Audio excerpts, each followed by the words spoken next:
Bienvenidos de regreso a Rasgos Marcados. Este episodio es un poco diferente ya que tendremos a dos invitados, Lola y Miguel Ángel, que si han escuchado los episodios anteriores habrán conocido un poco más sobre su comunidad La Esperanza y su familia. En esta ocasión nos van a contar sobre la toma de la iglesia de Santo Domingo. La verdad es que es súper interesante conocer cómo se crea una propuesta política, aun cuando el gobierno no está dispuesto al diálogo.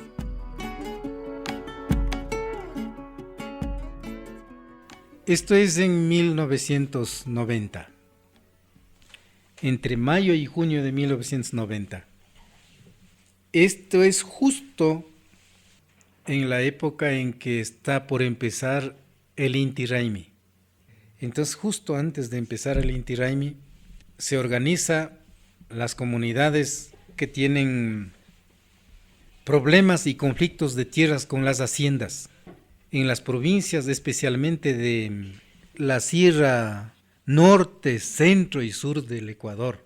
Las luchas eran fundamentalmente por la recuperación de las tierras. Las grandes haciendas tenían en su poder hasta ahora también, pero bueno, varias se lograron recuperar. El gobierno era Rodrigo Borja, un socialdemócrata que impulsó este proceso luego de la lucha que tuvimos del movimiento indígena, de reconocer que sí, las haciendas que no estaban trabajadas tenían que volver a manos de los indígenas que necesitaban la tierra. Entonces, para esa organización igual se trabajó alrededor de 4 años con las personas y las organizaciones que tenían conflictos de tierras con las haciendas. Eso no fue una organización de una semana, un día, unas horas, no, muchos años de concientización política, de conocer realmente cuál es la situación del Estado, de los gobiernos, qué leyes existen en el Ecuador, qué partidos políticos. Todo eso para llegar a la organización con voz política propia, con propuesta propia, a través de una acción simbólica, la toma de la iglesia de Santo Domingo en Quito. El principal objetivo era el tema de la tierra. La tierra, y luego el conocimiento y el reconocimiento de que habían otros pueblos, otras culturas que no eran parte de. Que la sociedad sepa que habían grupos, seres humanos, colectivos, que no habían sido considerados parte de la historia, estaban fuera de la historia. Que esos grupos humanos eran seres humanos que podían también pensar en construir un Estado, una nación, un gobierno, en construir también leyes, en construir propuestas. Que sepan que también pueden aportar. Ese fue el propósito, no solo la tierra, es decir, fue una propuesta política. Y allí se propone, se habla de la construcción del Estado plurinacional e intercultural. Fue una bomba para la sociedad ecuatoriana y para muchos sectores de la sociedad de otros países del mundo. Entonces ya eligieron ahí en una reunión porque de algunas de otras provincias igual iban las compañeras, compañeros que tenían que ir a la toma de la iglesia, así para dar una fuerza más grande, igual las manifestaciones, las marchas y protestas, y con la toma de la iglesia ya vamos a exigir más. Entonces nos fuimos allá y yo no sabía que estaba yendo a la toma de la iglesia, sino yo me dijo que tienen que ir tal hora, nos fuimos tal hora y no imaginamos, yo personalmente, porque esa planificación era, ¿cómo le digo? O sea, menos pensado para nosotros. O sea, nadie creo que sabíamos que íbamos a ir a la toma de la iglesia. Pero los dirigentes ya tenían una planificación así oculta. Es que claro, ahora entiendo de lo que nadie no puede decir tal día vamos a ir a tomar la iglesia o el palacio, vamos a ir contra del gobierno, nadie. Ahí ya enteré que estamos viniendo a exigir al gobierno y todo eso para la toma de la iglesia. Se reunieron la mayoría mujeres y hombres jóvenes. Aquí se llama pagar una misa a alguien. Pagaron una misa de la madrugada, de las 6 de la mañana. A las 4 de la mañana estaban alrededor de toda la iglesia velitas, conocen las velas, las velitas de diferentes lados, y los indígenas, pacíficos, que no hacen nada, ¿no?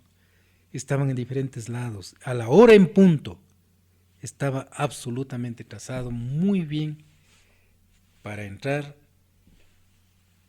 para escuchar al padrecito y pagando la misa, legal todo. Entraron muchos indígenas, Lola y otras compañeras, decididas a quedarse hasta que el gobierno escuche, reciba las propuestas de los pueblos indígenas.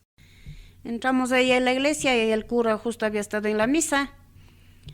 Entramos así uno por uno, como que vamos a estar ahí en la misa y todo. Entonces, como que el cura se asustó porque entramos así como nunca, pues no, así bastante.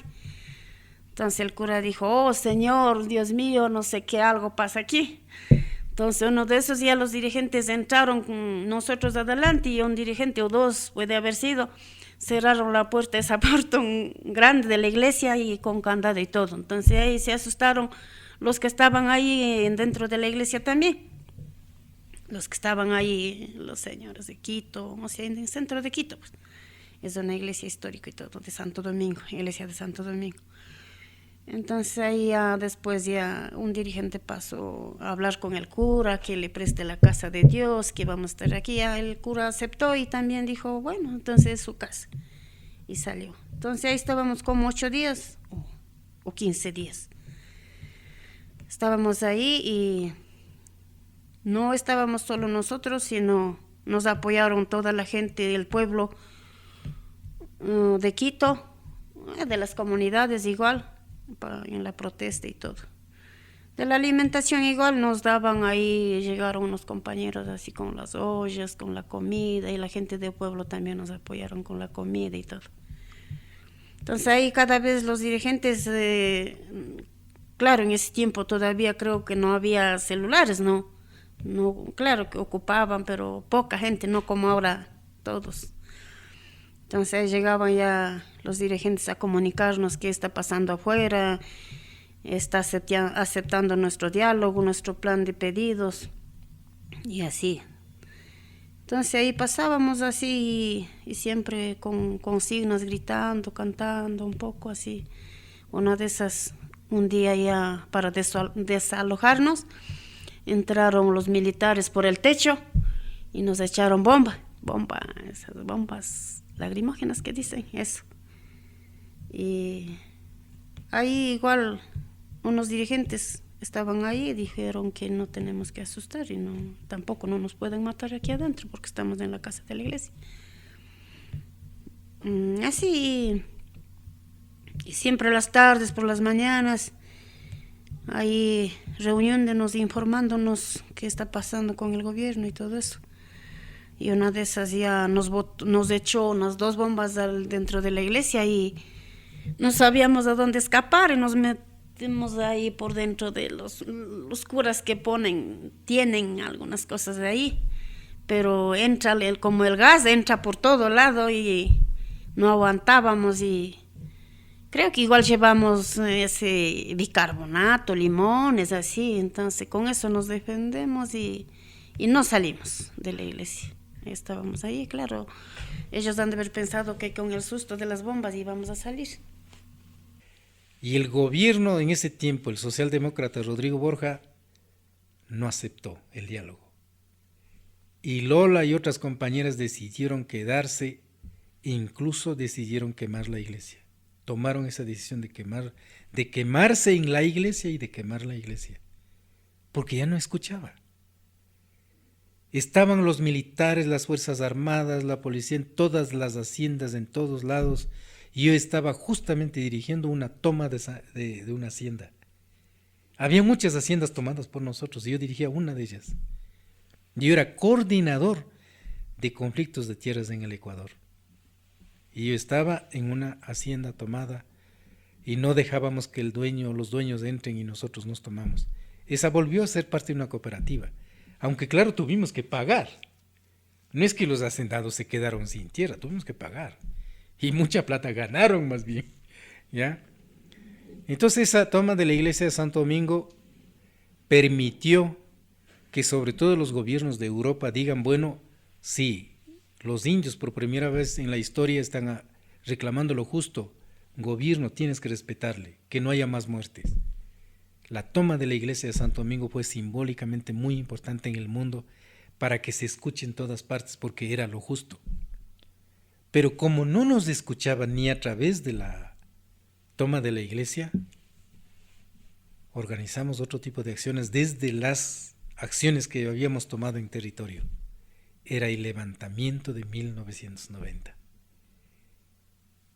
El levantamiento indígena. Yo fui el coordinador nacional del levantamiento indígena de 1990.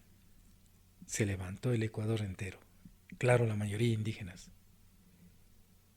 Apoyaron las propias ciudades pequeñas, medianas, con sus propios mercados, cerrando los mercados, cerrando carreteras, recibiendo a nosotros quienes caminábamos en las carreteras. Ahí luchamos, hasta un día vino a decir que ya está aprobando nuestro pedido el gobierno, que mañana o pasado ya vamos a salir, porque los otros dirigentes ya están en diálogo. Entonces nosotros ya casi que ya estábamos acostumbrados y otros compañeros dicen, no, aquí estamos bien. Y luego ya venimos y a la última tarde que nos informó que mañana ya vamos a salir, que ha aceptado, que mañana tienen un diálogo con el gobierno todo el día, que ya está aceptando los pedidos de la gente, del pueblo. Entonces, una comisión nombraron ahí dentro igual para ir al palacio para poder presionar y todo. Según ellos decían que somos más valorados de lo que hemos estado ahí dentro. Igual huelga de hambre, ahí sin comer un grupo de compañeros, compañeras que se integraron a la huelga de hambre día a día porque no aceptaba tan rápido, no daba solución el pedido el gobierno. Entonces, así, y luego ya salimos de ahí un tarde, como a las 3 o 4 de la tarde. Igual yo estaba con muchas ganas de ir al palacio, entrar y todo, pero había mucha gente, tanto para la salida de la iglesia y tanto las manifestaciones, los gritos y todo, pero todo Quito, por centro de Quito, por el palacio, todo. Entonces íbamos solo cogidos de las manos y todos queríamos ir y una de esas nos cortamos, nos dividimos y como unas 5 o 3 compañeros quedamos sin ir al palacio porque ya no nos dejaba pasar porque el gobierno pensó que otra vez nos vamos a tomar el palacio. Entonces me perdí ahí, ya no nos dejaron entrar. Algunos compañeros entraron ahí para presionar más y todo eso, ya el diálogo y decirle, bueno, ya nos ha aceptado nuestro pedido. Los logros más importantes son que se consiga fondos del Estado ecuatoriano para la compra de tierras, para que las tierras queden en las manos de quienes estaban exigiendo la tierra. Pero claro, nosotros tuvimos que pagar. Se decía que era bajo interés, en fin, o sea, las ONGs y el gobierno se organizaron para conseguir fondos de tierras. Se logró institucionalizar lo que en ese tiempo se llamó instituciones estatales indígenas, la educación bilingüe intercultural, la salud intercultural, el diálogo como capacidad, digamos, de hacer incluyente, de hacer gobierno. Porque lo otro hubiera sido muerte, violencia, muerte, y no pasaba nada, o sea, habían más muertos, muchos. No, eso no permitimos, eso no permitimos. Sí hubieron muertos, 2 o 3 muertos, pero cuidamos mucho la vida. O sea, que por ejemplo en una provincia mataron a 2 indígenas y las mujeres secuestraron a todos quienes mataron, eran los militares, un batallón de militares, o sea, 100 militares contra la población y mataron. Y las mujeres se organizaron y desarmaron, absolutamente todo, desarmaron, quitaron fusiles, quitaron camiones, quitaron todo. A ellos les tratamos absolutamente como seres humanos. Esa ha sido nuestra práctica permanente. Este es un lugar estratégico, este camino de aquí, para todo el país. Hubo un levantamiento en octubre del 2019 en el Ecuador. Y este fue el lugar estratégico. Y esos fueron los que nos atacaron. Pero nosotros dimos comida. Nosotros les tratamos como seres humanos. Hirieron a varios de nosotros. Atacaron. Ahí hay videos, seguramente pueden recuperar. El levantamiento de 2019 en la parroquia La Esperanza se podría recuperar. Es como que mucha gente piensa que es en Palestina la guerra. Es aquí. Y hay una bomba que hasta ahora está sobre el techo. No hemos bajado. Y esto aquí, en las lluvias ya nos dimos cuenta que cuando caía el agua, o sea, muchas bombas cayeron en esta casa. Entonces, la gente, como habían tantos heridos, la gente quería matar. Porque tomamos secuestrado a unos militares, así como secuestraron a los nuestros. Y la gente quería matar. Yo no les permití absolutamente ni tocar un dedo a los militares. Yo protegí. Eso es derecho humano, en la práctica. Y tienes capacidad de negociar con cualquier gobierno del mundo y en cualquier parte del mundo. Porque eso debemos ser los seres humanos. Y en los indígenas tenemos que demostrar que somos pacíficos hasta las últimas consecuencias, pero hacemos con fuerza. Entonces eso hicimos en esos tiempos. A pesar de que nos mataron, nosotros no permitimos, los líderes no permitimos que la gente se desquite del mismo modo.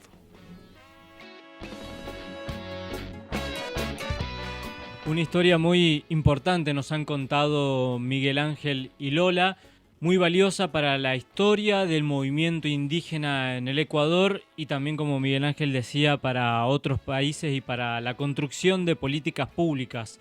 Así que le agradecemos a Miguel Ángel y a Lola por habernos contado esta historia que vivieron ellos desde adentro y por todo el tiempo y el cariño que nos han dado en esta serie de conversaciones que ustedes han escuchado a partir de este podcast Rasgos Marcados. Me sigo emocionando cada vez que recuerdo los días que estuvimos en La Esperanza.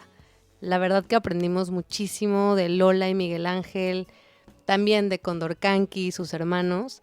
Creo que nos llevamos en el corazón un pedacito de esa familia y siempre los recordaremos y les estaremos eternamente agradecidos por el espacio. Ojalá que hayan disfrutado de escuchar a Lola, Miguel Ángel, a Condorcanqui y les esperamos en un próximo episodio de Rasgos Marcados.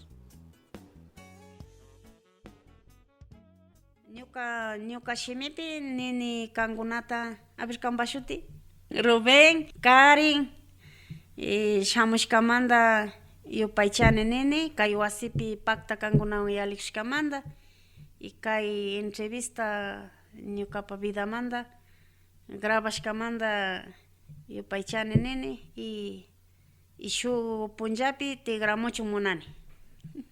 Yupaychana. Yupaychana. ¿Qué significó? No sé, también me pregunté, Yupaychana. Yupaychanis, gracias, y le dije que no sea la última vez, que puedan regresar en otra ocasión. Y por mi grabación le digo también gracias por la venida de ustedes y por compartir aquí. Lola Criollo, 14 de abril de 2021, 10:59.